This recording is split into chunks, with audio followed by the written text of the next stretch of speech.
Welcome to tonight's episode of the Restful Record. This is our second stop in Season 2, where we wander through the great halls of knowledge. Tonight's stop, psychology. Before we dive in, let's take a moment to relax. Close your eyes, settle into a comfortable position, and take a slow, deep breath. In through your nose, hold for a moment, and then exhale slowly through your mouth. Let the weight of the day melt away as you breathe in calm and breathe out tension. With each breath, feel yourself sinking deeper into relaxation. Now, as we drift through the history of psychology, let the soothing rhythm of my voice guide you into a deep relaxation or sleep. Psychology is the study of the mind and behavior. At first glance, psychology might seem like a modern invention, but humans have always been fascinated with what drives us: our dreams, our fears, our memories, and our choices. Psychology brings together philosophy, science, and lived experience, making it one of the most engaging subjects we can explore together. The story of psychology as a science begins in the late 19th century. In 1879, Wilhelm Wundt opened the first psychology laboratory in Leipzig, Germany, marking a symbolic birth date for the field.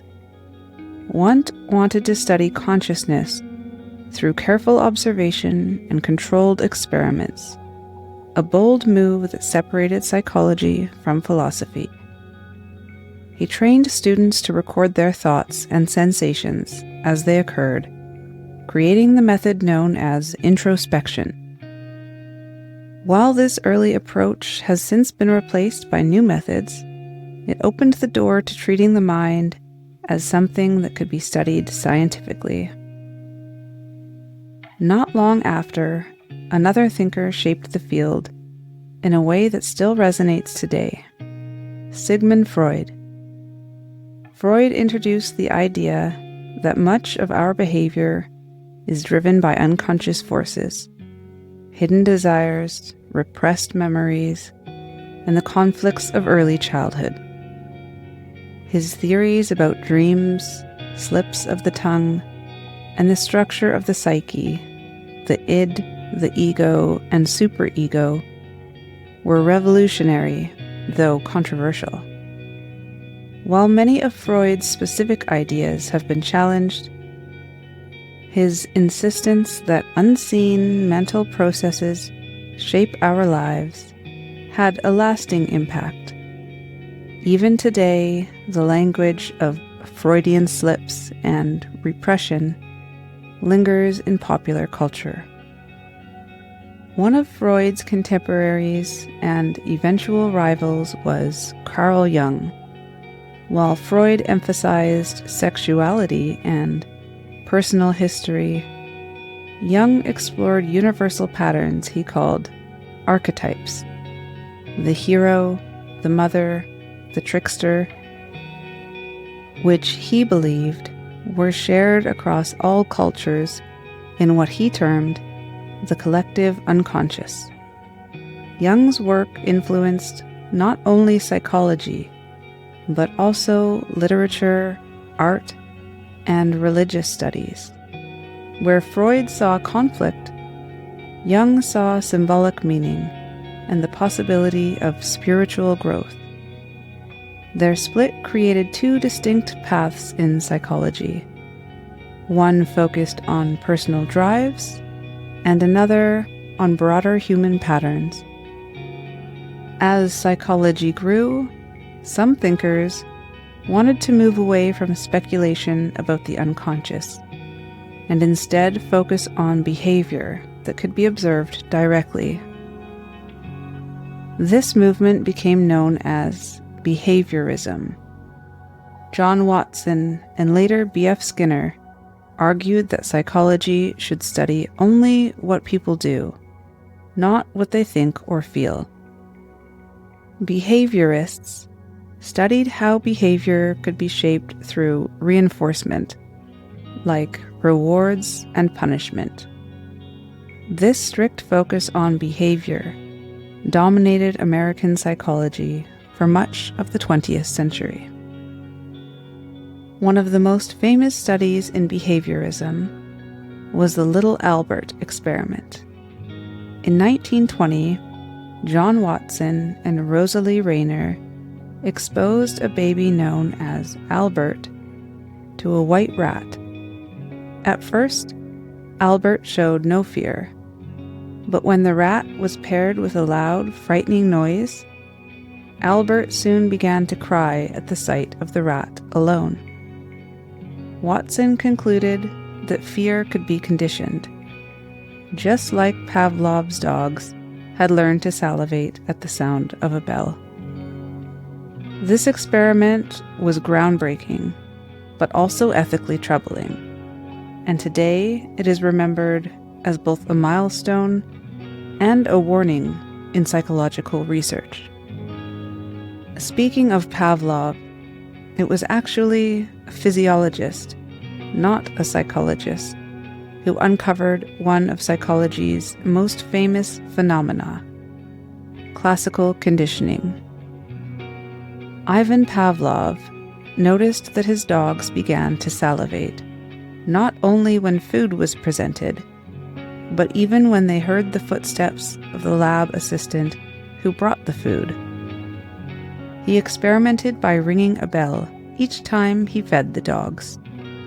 Eventually, the dogs began to salivate at the bell alone. This discovery showed that associations could shape behavior, a principle that would echo through psychology for decades. Later, B.F. Skinner expanded these ideas with his work on operant conditioning. Skinner built special boxes where animals, such as rats or pigeons, could press levers or peck buttons to receive food. By carefully adjusting the rewards, Skinner showed that behavior could be shaped step by step. His work influenced education, therapy, and even parenting strategies, demonstrating how powerful reinforcement could be in guiding human action. By the mid-20th century, however, psychology began to shift again. While behaviorism explained a lot about learning, it left out the inner life, thoughts, memories, and decision-making. This gave rise to the cognitive revolution, which treated the mind like an information processing system. Psychologists began to study how people remember lists, solve puzzles, and interpret language. This opened the way for modern research on attention, problem solving, and even artificial intelligence.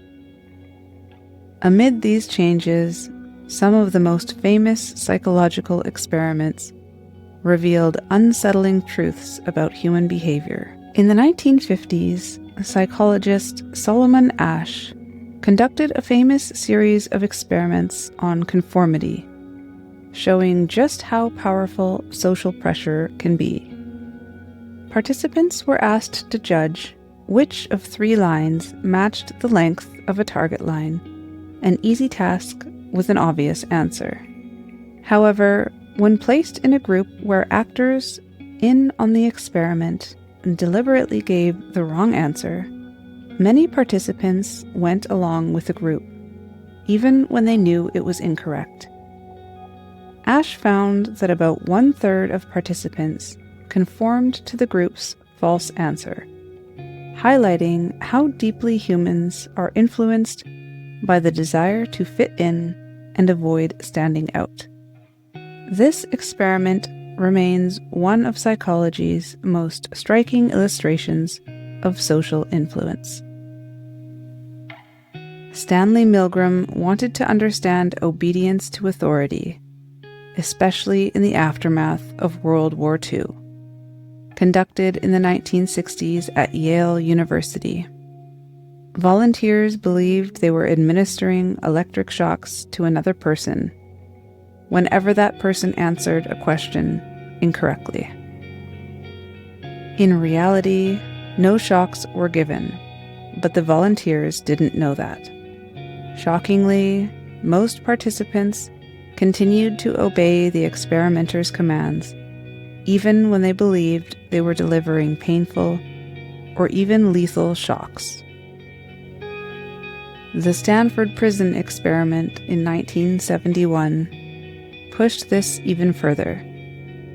Psychologist Philip Zimbardo and his team created a mock prison in the basement of Stanford University. Student volunteers were randomly assigned to be guards or prisoners. Within days, the guards began acting cruelly, and the prisoners became distressed and submissive. The experiment had to be stopped after only 6 days, though it had been planned for 2 weeks. This study raised deep questions about power, authority, and the ease with which ordinary people can take on destructive roles. Another important study, though less grim, was Albert Bandura's Bobo doll experiment in the early 1960s. Bandura showed children a video of an adult hitting an inflatable clown doll. Later, when the children were given the doll themselves, many imitated the aggressive behavior they had seen. This study became a cornerstone of social learning theory, demonstrating how much we learn simply by watching others. It also influenced debates about the effects of television and media on children. Psychology has also illuminated the mysteries of memory. Research by Elizabeth Loftus in the 1970s and beyond showed how easily human memory can be distorted. In her experiments, participants could be led to believe they had seen details in an event that never occurred, or even remember entire incidents that never happened. Her work revealed that eyewitness testimony, once considered rock solid in courtrooms, could be dangerously unreliable. These findings changed both psychology and the justice system, highlighting the fragile nature of human memory. As psychology matured, new perspectives emerged that placed greater emphasis on human growth and potential. The humanistic approach, led by Carl Rogers and Abraham Maslow, rejected both Freud's dark view of unconscious drives and behaviorism's narrow focus on conditioning. Rogers developed person-centered therapy, emphasizing empathy and unconditional positive regard. Maslow introduced his famous hierarchy of needs, culminating in self-actualization, the pursuit of one's highest potential. These ideas helped shift psychology toward wellness and personal growth. One of the first things psychology students learn is that the discipline is not just about ideas, but about how we study them. Research methods form the backbone of the field, helping psychologists move from speculation to evidence.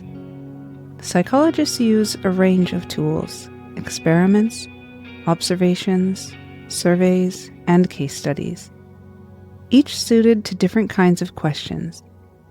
Experiments allow researchers to isolate cause and effect, while surveys capture patterns across large populations. Observational studies, on the other hand, can reveal rich detail about behavior in natural settings, though they are harder to control. A classic lesson in research methods is the difference between correlation and causation. Imagine researchers find that children who watch more television tend to have lower grades. That's a correlation. The two variables move together. But does television cause poor grades? Not necessarily. Perhaps children who struggle in school watch more television to escape frustration, or perhaps another factor, like parental involvement, influences both TV time and academic performance. Without careful experimental design, psychologists can mistake correlations for causes. This is why experimental control, random assignment, and replication are so important in the field. Another crucial principle is reliability and validity.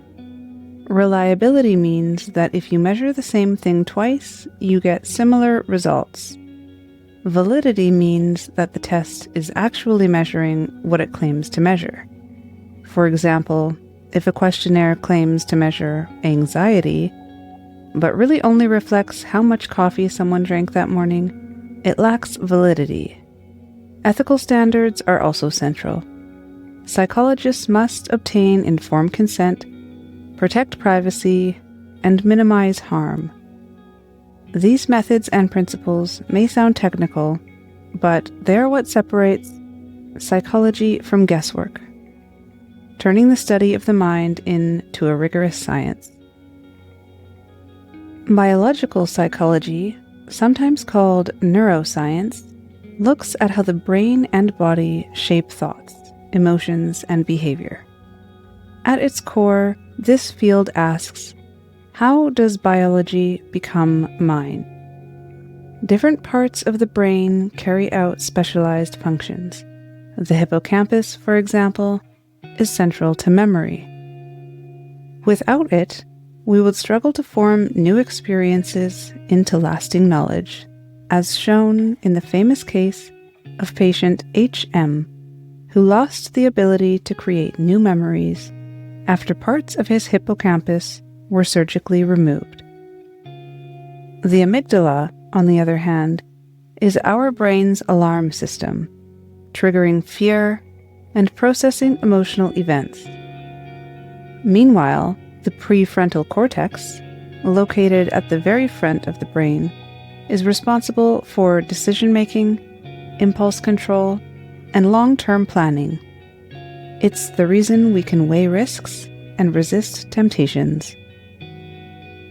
Neuroscientists have uncovered these functions through a mix of tragic accidents, clinical cases, and modern imaging techniques.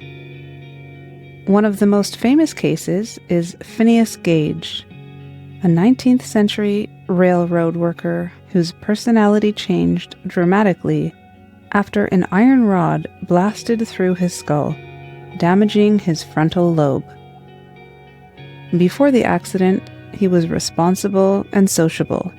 Afterward, he became impulsive and erratic. His story revealed that the frontal lobes are deeply tied to personality and self-control.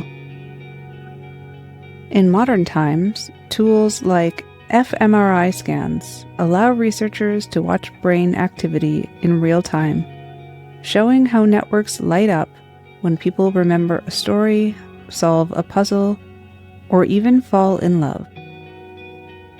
Another striking discovery in biological psychology is neuroplasticity, the brain's ability to reorganize itself.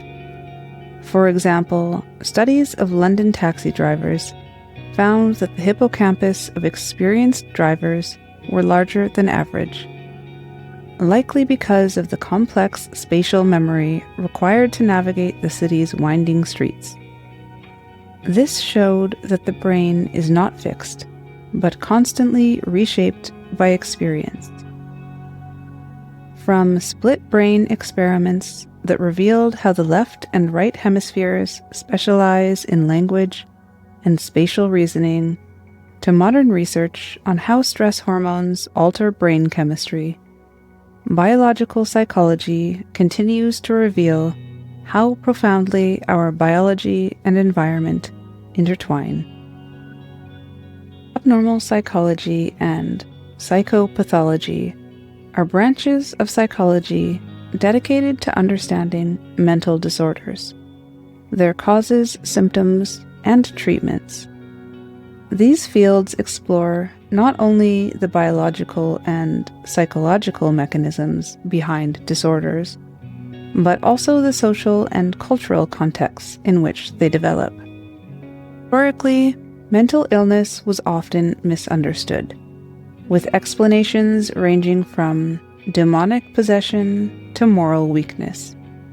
It wasn't until the late 19th and early 20th centuries, with the work of pioneers like Emil Kraepelin and Sigmund Freud, that systematic efforts to classify and understand mental illness emerged. Today, abnormal psychology combines insights from neuroscience, genetics, cognitive psychology, and therapy to paint a more holistic picture of mental health. Central to this effort is the Diagnostic and Statistical Manual of Mental Disorders, or the DSM, published by the American Psychiatric Association. First released in 1952, the DSM-1 contained just over 100 disorders, often framed in psychoanalytic terms. Over the decades, the DSM has been revised multiple times, reflecting shifts in both science and culture. For example, homosexuality was listed as a disorder until 1973, when social activism and scientific evidence led to its removal. The current version, DSM-5-TR, includes nearly 300 disorders, ranging from mood and anxiety disorders to neurodevelopmental and personality disorders, with an emphasis on evidence-based criteria. While widely used in clinical practice and research, the DSM has been criticized for medicalizing normal variations in behavior and for the influence of pharmaceutical interests. Among the most common and well-studied conditions is depression, which affects hundreds of millions worldwide and is characterized by persistent sadness, loss of interest, and changes in sleep, appetite, or energy. Biological explanations often focus on neurotransmitters like serotonin and dopamine, while psychological models highlight maladaptive thought patterns, and social theories point to stress, trauma, or inequality. Schizophrenia, in contrast, is a less common but highly debilitating disorder, marked by hallucinations, delusions, and disorganized thinking. Research suggests a strong genetic component, but environmental stressors and brain chemistry also play significant roles. Meanwhile, anxiety disorders, which include phobias, panic disorder, and generalized anxiety disorder, are among the most prevalent mental health conditions, often emerging from an interaction between genetic predisposition and learned experiences. Treatment for these conditions has evolved dramatically. Early interventions like lobotomies or institutionalization have largely given way to more humane and effective approaches. Today, treatment often involves a combination of psychotherapy and medication. Cognitive behavioral therapy, or CBT, for example, has proven highly effective for both depression and anxiety, helping patients identify and change harmful thought patterns. Antidepressants, antipsychotics, and anti-anxiety medications are all widely used, though they remain controversial for side effects and overprescription. Increasingly, there is a recognition that mental health requires a holistic approach, one that considers biology, psychology, and the broader social environment. Clinical and counseling psychology focus on helping individuals manage emotional, psychological, and behavioral difficulties, though they differ slightly in emphasis. Clinical psychology often deals with more severe mental health disorders, while counseling psychology traditionally emphasizes life challenges, adjustment, and well-being. Over the last century, a variety of therapeutic approaches have developed. Psychoanalysis, pioneered by Sigmund Freud, emphasized unconscious conflicts, early childhood experiences, and the importance of free association and dream analysis. Later, cognitive behavioral therapy emerged as a structural, evidence-based approach, focusing on identifying and challenging distorted thought patterns to change behavior and emotions. Meanwhile, humanistic therapy, influenced by Carl Rogers and Abraham Maslow, emphasizes empathy, personal growth, and the client's capacity for self-healing, often using a non-directive style, where the therapist provides unconditional positive regard. Across all approaches, one theme is consistent: the importance of the therapist-client relationship. Studies have repeatedly shown that the quality of this relationship, often referred to as the therapeutic alliance, is one of the strongest predictors of successful outcomes, sometimes more so than the type of therapy itself. Applied psychology is the branch of psychology that takes theories and research from the lab and uses them to solve real-world problems. In forensic psychology, for example, psychologists bring expertise into courtroom trials, evaluating a defendant's mental state, providing expert testimony, or even developing criminal profiles. Industrial and organizational psychology applies psychological principles to the workplace, studying everything from motivation and leadership to hiring practices and employee well-being. Similarly, educational psychology helps design learning environments that foster development and account for different learning styles, while health psychology plays a major role in public health campaigns, such as using behavioral science to encourage vaccination, exercise, or smoking cessation. Each of these fields demonstrates how psychology directly shapes daily life and major societal outcomes. In recent decades, psychology has also become central to happiness research and positive psychology, a field that studies well-being, resilience, and what makes life fulfilling. Governments and organizations now use findings from psychology to guide policy. For instance, the United Nations and some national governments measure happiness or well-being alongside GDP as indicators of societal success. Applied psychology has also found surprising and sometimes controversial roles in modern technology and strategy.